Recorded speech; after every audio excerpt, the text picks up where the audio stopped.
Bismillahirrahmanirrahim. Pada suatu hari Rasulullah SAW ditemui oleh malaikat Jibril. Rasul pun bertanya, "Ada apa wahai Jibril?" Jibril menjawab, "Wahai Muhammad, sesungguhnya hari ini Allah Subhanahu wa Ta'ala sedang mengobarkan nyala api neraka, dan seluruh para malaikat amat ketakutan. Mereka tidak tahu harus bagaimana. Untung aku ingat," kata Jibril, "bahwa engkau Muhammad adalah sumber cinta dan sayang Allah Subhanahu wa Ta'ala kepada alam semesta.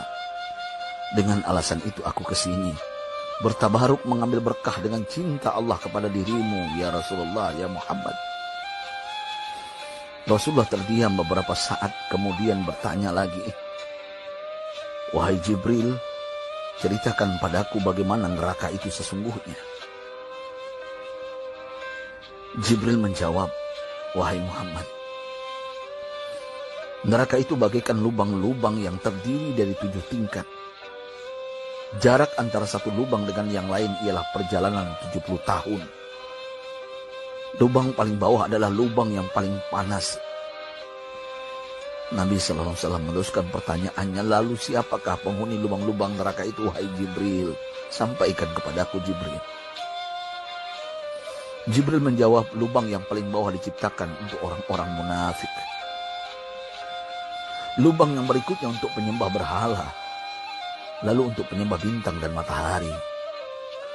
Jibril terus menerangkan penghuni tingkatan neraka hingga lubang yang kelima, tempat umat Yahudi, dan yang keenam dihuni oleh umat Nasrani. Setelah menjelaskan penghuni 6 tingkatan neraka, Jibril diam cukup lama. Rasulullah SAW penasaran dan bertanya kepada Jibril, "Wahai Jibril, siapakah penghuni neraka yang ke-7?" Jibril diam saja tidak menjawab. Rasulullah SAW mengulangi pertanyaannya, tapi Jibril tetap diam. Rasulullah tambah penasaran dan mendesak Jibril agar dijawab pertanyaannya. Akhirnya Jibril pun berkata, "Umatmu, wahai Muhammad, mereka itu para pelaku dosa besar di kalangan umatmu, yang dimana sampai mereka mati belum sempat bertaubat." Mendengar jawaban Jibril, Rasulullah langsung jatuh pingsan. Jibril merangkulnya dan meletakkan tubuh baginda di atas pangkuannya. Tak berapa lama Rasulullah SAW sadar dan langsung menangis bersimbah air mata dengan terisak-isak. Rasulullah mempertegas pertanyaannya, "Wahai Jibril, apakah benar ada di antara umatku yang masuk neraka?" Jibril menjawab, "Benar, wahai Muhammad, pelaku dosa besar di antara umatmu yang belum bertaubat."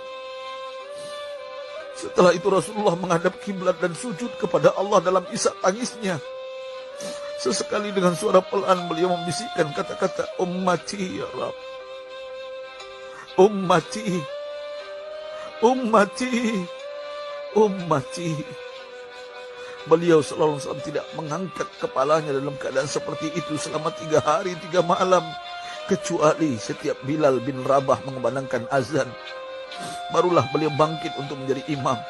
Dan setelah itu kembali sujud lagi. Pada hari ketiga Abu Bakar menyadari hal ini. Beliau mengetuk pintu Rasulullah dan mengucapkan salam 3 kali, namun tidak terdengar jawaban.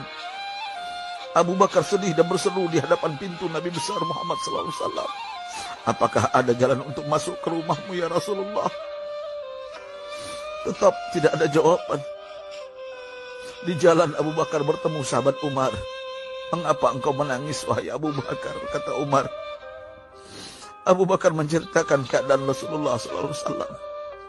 Maka Umar pun melangkah menuju rumah Rasulullah dan terjadilah hal yang sama.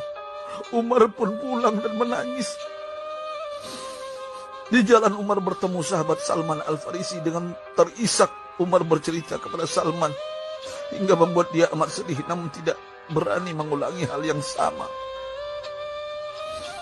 Salman melangkah menuju rumah Fatimah radhiyallahu anha dan menceritakan hal itu. Setengah berlari Fatimah menuju rumah ayah tercinta dan mengetuk pintu sambil mengucapkan salam. Mendengar suara lembut putri tercinta, sejuklah dada Rasulullah. Beliau bangkit dari sujud dan membuka pintu.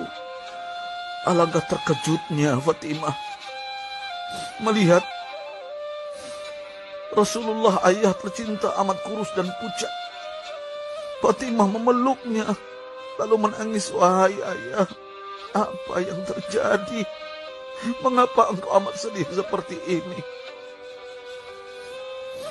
Rasulullah kembali menangis dan berkata dengan suara lirih, "Wahai Fatimah, belahan jiwaku, bagaimana mungkin aku tidak sedih sedangkan Jibril mengatakan akan ada kelak umatku yang akan masuk neraka." Subhanallah, betapa besar cinta Rasulullah kepada kita umatnya. Sahabatku, Rasulullah mencintai kita. Antaman ma'aman ahbabta, engkau akan berkumpul dengan orang yang kau cintai. Mari kita mencintai baginda Nabi besar Muhammad SAW yang mencintai kita umat yang tidak rela kita masuk neraka. Mari kita mencintai beliau dengan berselawat. Sahabatku, sampaikan, Rasul mengajarkan kepada kita, "Man dalla ala khairin falau mislu ajri fa'ili." Siapa yang menunjukkan kepada kebaikan, maka dia akan mendapatkan pahala seperti orang yang mengerjakannya. Mudah-mudahan ini menjadi pahala jariah bagi kita.